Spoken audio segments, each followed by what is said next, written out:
بسم الله الرحمن الرحیم. به نام خداوند بی اندازه مهربان نهایت بارحم.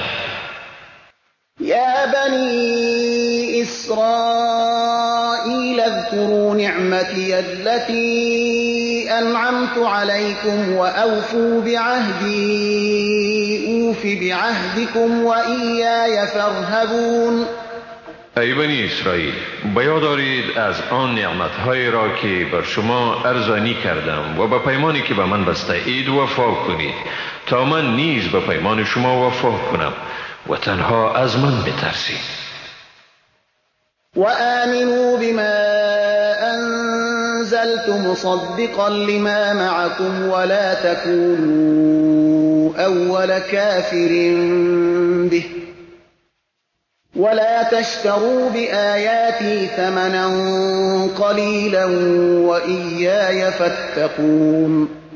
و به آنچه نازل کرده ام ایمان بیاورید، در حالی که این کتاب تصدیق کننده همان کتابی است که با شما می باشد و شما نخستین انکار کنندگان آن نباشید و آیات مرا در برابر بهای ناچیز مفروشید و تنها از من بترسید.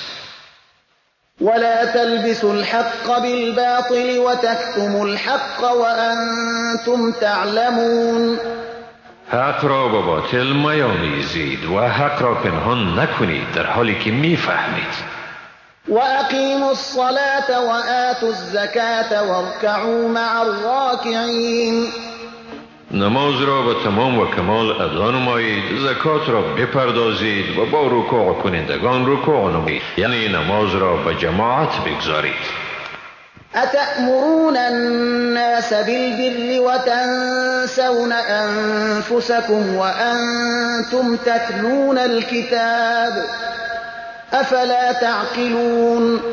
آیا مردم را به نیکوکاری امر می کنید و خود را فراموش می دارید در حالی که کتاب را می خوانید؟ آیا درک نمی کنید؟ واستعینوا بالصبر والصلاة وإنها لكبيرة إلا على الخاشعين. و به شکیبایی و نماز یاری خداوند را بجویید و این واقعا گران است مگر بر فروتنان.